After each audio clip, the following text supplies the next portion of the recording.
A grande pergunta de todos os tempos, que todo mundo me pergunta de vez em quando: como é que a gente faz? Dá banho ou não dá banho junto com os filhos? É possível?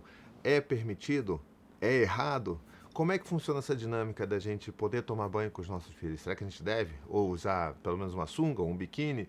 Vamos conversar um pouco sobre isso, tentando tirar os tabus aí da frente, mas vamos tentar entender um pouco melhor sobre como isso funciona. Mas antes, é claro, aquele recadinho de sempre, né? Se você gosta de conteúdos assim, gosta do meu trabalho, não se esquece de se inscrever e ativar o sininho aí. Já deixa um comentário, deixa seu like também, porque isso me ajuda muito a chegar em novas pessoas, em novos corações, em novas mentes, né? Pra gente poder trazer essa discussão de uma forma leve, de uma forma acolhedora para todas as pessoas que estão ali cuidando de crianças, tá bom? E um outro recado muito importante também é que já está disponível para a venda o meu livro. Sim, o meu novo livro, O Poder do Afeto, ele tá aí para você comprar. Link na descrição, você já pode já garantir o seu e começar uma jornada de 21 dias que vão permitir com que você entenda todas essas intenções de teoria, do que a gente fala em termos de se relacionar com os nossos filhos e criar os nossos filhos de uma forma mais empática, mais amorosa, na prática.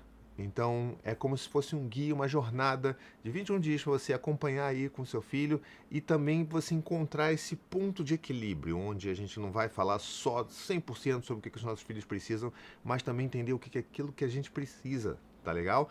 É um livro muito bonito que eu tenho muito orgulho de ter escrito e ele tá lindo, lindo. Tenho certeza que você vai adorar. Então clica aí, já garante o seu.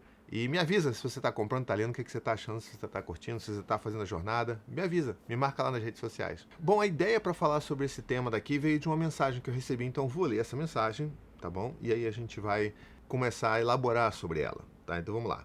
Olá, eu sou Tananã, tenho 32 anos, casado há 3 anos com o meu marido e tenho um filho de 1 ano e 6 meses. Por favor, ocultar os nossos nomes. Já estão completamente ocultos. Eu nem tinha lido essa parte aqui, eu já tinha ocultado aqui na minha mente. Provavelmente vou esquecer o nome de todo mundo, mas tá tudo bem. Somos adeptos à educação com respeito, consumo esse tipo de conteúdo desde que engravidei, via Instagram, livros, cursos, palestras e podcasts. E o meu marido também vai aprendendo através de mim. Sempre vou resumindo para ele, tendo em vista que raramente ele lê e escuta o que eu mando.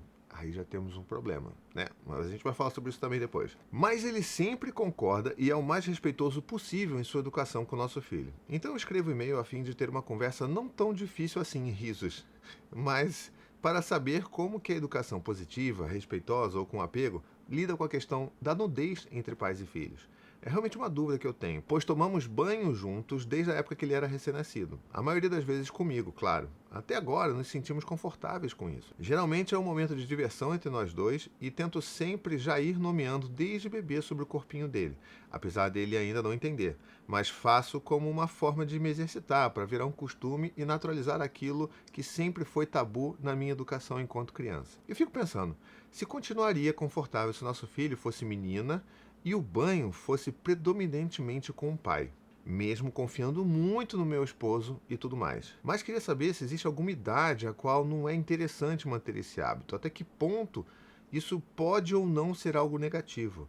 Será ótimo ouvir sua opinião, pois vejo muito sentido em tudo que fala, pelo menos até agora. Ainda não zerei seus podcasts, e olha que escuto quase que diariamente 3 ou 4 episódios. Então, assim, ela tá numa maratona incessante de paizinho aí. Mas percebe que ela tem uma visão crítica. Ela fala assim, olha, eu gosto muito do que eu vi até agora. Então ela já não bota a mão no fogo e, por mais que isso possa parecer engraçado, isso é o cerne principal da questão. A gente precisa lembrar que a gente, sabe, nós somos seres pensantes, seres críticos, e assim, não sempre porque você gosta muito de um determinado criador de conteúdo, de alguém, algum especialista que está falando alguma coisa, que você necessariamente tem que concordar com 100% daquilo que aquela pessoa tem a falar para você, tá? Então, isso aqui já é importantíssimo da gente ressaltar. Mas vamos continuar aqui. E acredito que seja dúvida de outras famílias também. Enfim, só agradecer por existir, por compartilhar conteúdos tão necessários, pela sua empatia com as crianças, por ser esse defensor pé no chão, gente como a gente da educação respeitosa. Um ótimo dia e te desejo ainda mais sucesso e luz para você e sua família linda. Ô, querida, muito obrigado por essa mensagem tão linda, tão carinhosa, tão fofa. Fico feliz de saber que eu consigo ajudar aí de alguma forma, não só você, mas as pessoas que me acompanham aí ao longo dos anos. Vamos lá então para nossa questão. Eu acho fantástico quando as pessoas mandam mensagens para mim e elas têm tanta clareza sobre aquilo que elas estão falando e pensando que elas meio que já estão respondendo a si mesmas, né? É quase como um processo de autoanálise quando você está escrevendo um e-mail, né? Porque ela já diz que ela se sente confortável sobre tudo isso, que não é um problema para ela. Ela questiona se talvez fosse o oposto, se fosse uma menina com um marido, por mais que ela confiasse no marido, traz essas questões que a gente vai elaborar também sobre elas, mas de uma forma geral, para a gente tentar ser direto ao ponto, não existe nenhum problema, porque a gente está falando da naturalização do corpo humano, né? A gente está falando de um pai, uma mãe, seu filho, sua filha, tomando banho juntos no chuveiro, porque um é mais prático, porque dois é divertido, porque três é natural. Quando a gente naturaliza a existência dos nossos corpos, a gente está ajudando os nossos filhos a entender que aquilo dali é a natureza do corpo e que aquilo dali vai existir dali para frente e que não vai ser tabu e que não vai ser algo proibido. Entende o que eu estou dizendo? Assim, se você, por exemplo, fala que você já começa a nomear algumas partes do corpo, você está fazendo um trabalho fundamental de início a uma, vamos dizer assim, uma consciência sobre o que é o corpo humano, o corpo do outro, sobre consentimento, sobre limites. Então é nesse momento que a gente realmente começa, e não tem uma idade para começar. É como você falou, eu vou começar falando porque quero que se torne natural no meu discurso, no discurso com o meu filho.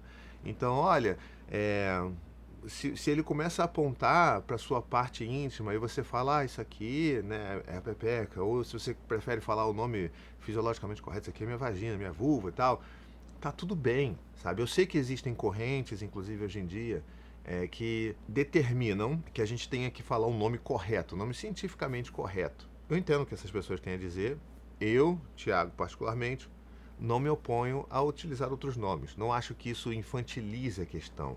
Infantiliza porque a gente tem uma visão infantil sobre a coisa. Mas se a gente vai dar um outro nome e a criança vai entender o que é aquilo de qualquer forma, né? Olha, eu tenho pipi, eu tenho pinto, eu tenho pênis. Para mim, cai tudo no mesmo lugar, que é o lugar de você falar sobre aquilo. A gente não está proibindo os nossos filhos de falar sobre pênis. Ele vai saber em algum momento que aquilo se chama pênis também, que aquilo é uma outra palavra, um outro denominador. E tá tudo bem, sabe? Eu acho que a naturalidade que é a mais importante nessa história toda. Se uma criança de 1 ano e meio, uma criança de 2 anos, isso inclusive, como ela bem diz aqui, essa mãe, que isso pode ser uma questão de outros pais, outras mães, isso é de fato uma questão de outros pais, outras mães. Pacientes meus trazem isso nas sessões, nas consultas, porque isso é uma questão. Por quê? Porque a sexualidade, porque o corpo humano, ele é um grande tabu na nossa sociedade. E a gente foi criado dessa forma. Proibido falar, não posso falar sobre aquilo. Só que quando você faz isso com uma criança, você transforma isso num objeto de obsessão, porque é proibido. Então, se é proibido, ninguém fala sobre aquilo, a criança, ela vai exercer o livre pensar dela. Ela vai começar a traçar teorias sobre o que tem ali dentro. Por que é dessa forma? Por que o papai é assim? Por que a mamãe é assado?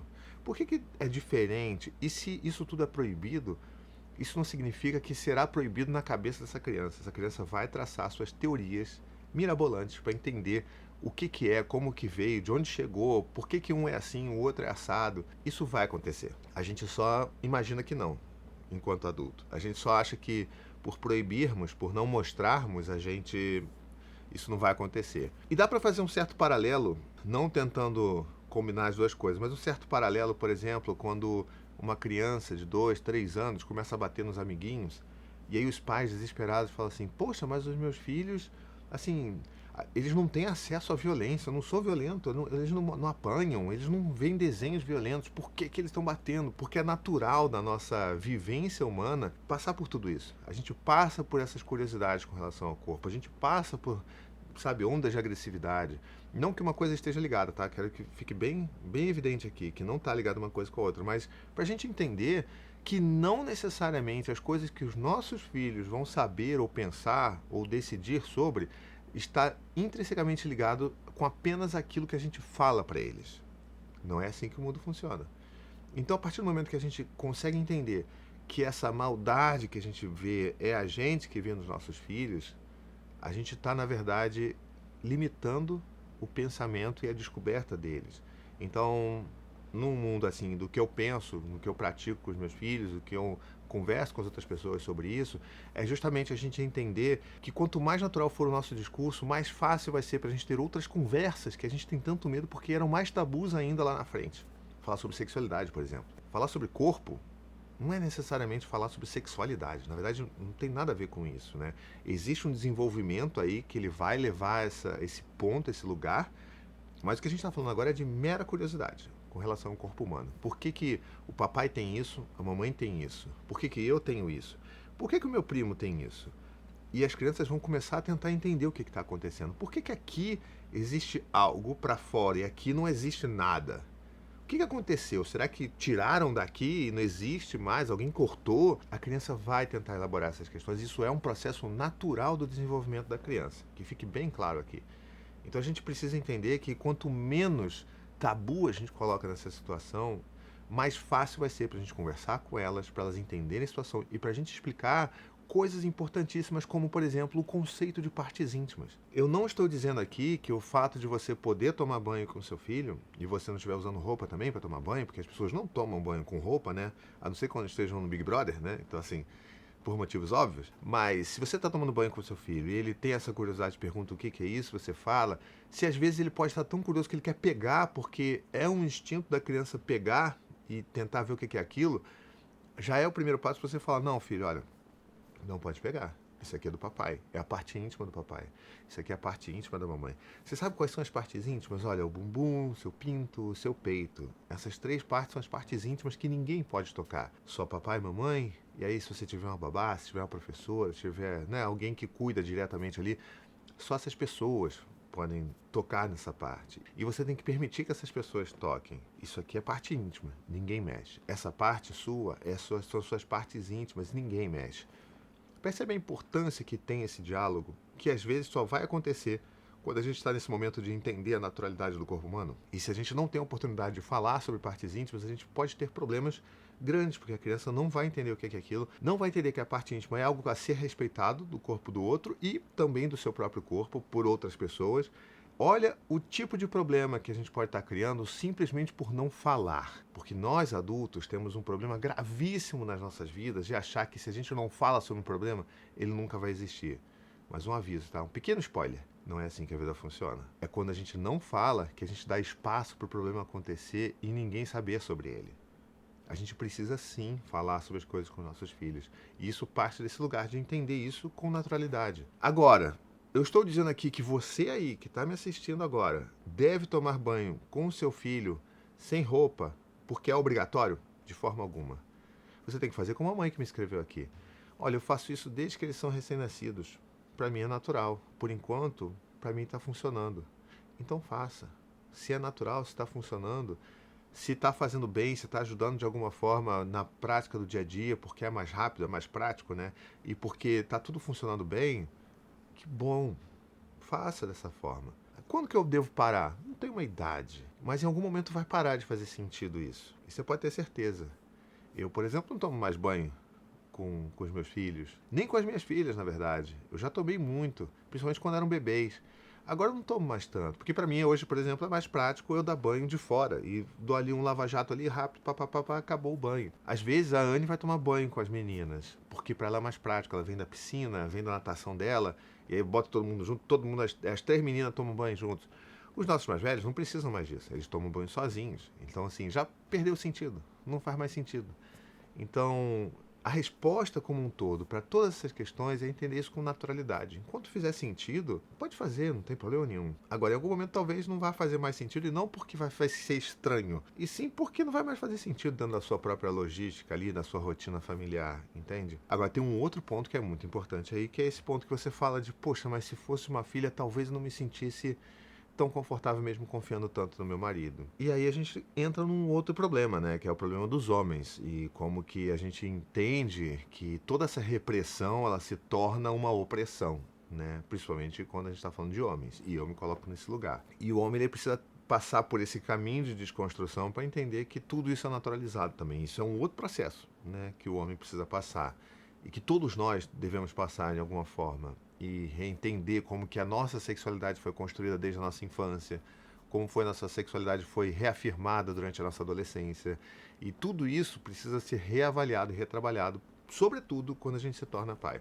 Alguma coisa muda aí, ou deveria mudar. E aí sim a gente pode entender que sim, o seu medo é plenamente genuíno, que você não necessariamente está duvidando da capacidade do seu marido. O seu marido se estiver assistindo isso, e se você é um pai, está ouvindo isso e se sente dessa forma, pô, minha esposa não confia em mim tomar banho com a minha filha.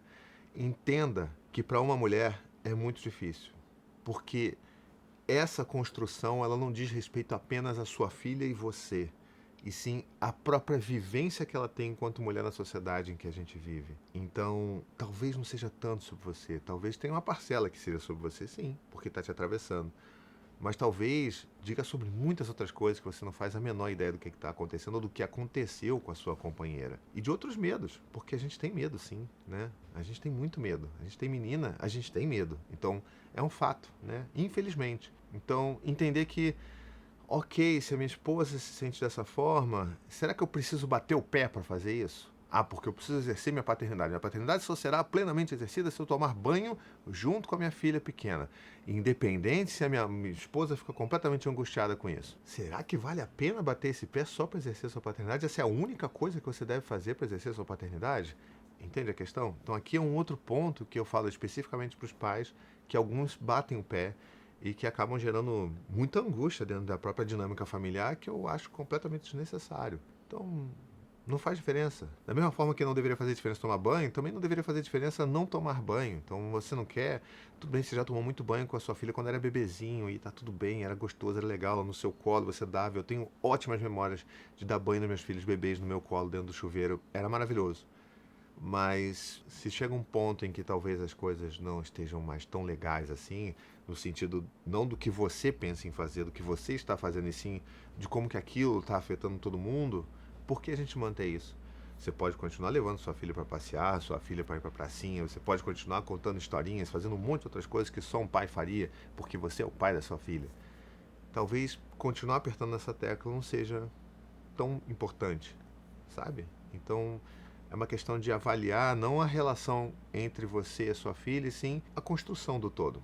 Eu espero que tenha feito sentido. Inclusive, se fez sentido ou não fez, deixe nos comentários aqui, porque eu vou querer saber. Porque essa discussão ela é muito, muito tabuzão, e as pessoas tendem a ir para um extremo, de um extremo para o outro. E eu acho que assim, a gente precisa sempre tentar levar a coisa para um meio termo. E é o meio termo do diálogo. É de observar o outro, ver o que o outro está sentindo e ver o que a gente pode fazer para contribuir para o bem-estar do outro, porque afinal de contas, esse outro a gente ama, a gente também quer bem, entende? Então, refazer essa, vamos dizer assim, recalcular essa rota se faz importante também. Tem uma outra coisa também que sempre as pessoas me falam, né? Ah, mas eu só tomo banho de... Não, eu conheço alguém que só toma banho com filho de biquíni, de sunga e tudo mais. Ok, se essa pessoa se sente bem fazendo isso, ok. Ninguém toma banho de biquíni de sunga. Eventualmente essa criança vai ter que sair do banho, essa pessoa vai ter que tirar a sunga para tomar um banho de verdade, né? Porque não é Big Brother. Então, né? Mas se a pessoa tem essa escolha, se isso faz com que essa pessoa se sinta mais confortável em ter esse momento com o filho ou com a filha, tudo bem também, sabe? Eu sou muito a favor de faça o que faz sentido e faça o que deixa todo mundo confortável. Porque não, sabe, o momento do banho é também um momento de conexão, não um momento de gerar tensão, sabe, de gerar briga, de gerar angústia. Então, por que a gente às vezes bate em umas teclas, ergue umas bandeiras que não faz sentido para sua família especificamente, entende? Porque cada família vai agir diferente. Vai ter família que jamais toma banho junto, jamais. Aí a gente levanta um ponto do problema de que é o que isso pode estar se tornando em termos de tabu e proibição da naturalização dos corpos, né? É uma outra questão. Mas se o banho não acontece, mas existe a naturalidade de falar sobre os corpos, de falar sobre as partes e de se elaborar sobre partes íntimas, por exemplo, tudo bem também, entende? O problema é você transformar isso num tabu. Agora, se você vai tomar banho, não vai tomar banho, vai tomar com sunga, não vai tomar com sunga, vai chamar de pinto, vai chamar de pepeca, vai chamar de pênis, vai chamar de vulva. Eu acho que isso tem a sua importância, mas dentro do contexto tão complexo de criação de tabu em relação aos corpos, isso se torna menor. Porque a gente tem muito trabalho para fazer ainda para tentar naturalizar isso, fazer com que as crianças entendam que um corpo é um corpo. E o que a gente tem que fazer é respeitar o corpo do outro. Simples assim. Mas a gente só vai aprender isso se a gente ver com os nossos pais, ouvir dos nossos pais, ver a interação deles e tudo mais. Eu espero que essa conversa tenha feito sentido para você. Se fez ou não fez, deixa aqui nos comentários. Me diz o que você está achando, o que você pensou. Porque assim, você vai perceber que cada família vai trabalhar isso de uma forma diferente. E o único ponto importante dessa história toda é: não devemos transformar nossos corpos em tabus. É só isso. Tá bom? Vou ficando então por aqui. Se você gosta do meu trabalho, não esquece, compre o meu livro. Essa é uma excelente forma de apoiar o meu trabalho. Então compre O Poder do Afeto, está disponível na Amazon, em livro físico, livro digital, tá tudo lá. Tá bom? Se você quiser me apoiar também, você pode ir lá no apoia.se/paizinho, e com R$ 15 mensais você me ajuda a manter toda essa produção de conteúdo também. Tá aqui criando conteúdos gratuitos para vocês há mais de 11 anos. Então você também pode fazer parte desse conjunto, tá legal? Então, vou ficando por aqui. Um beijo, até a próxima e tchau, tchau.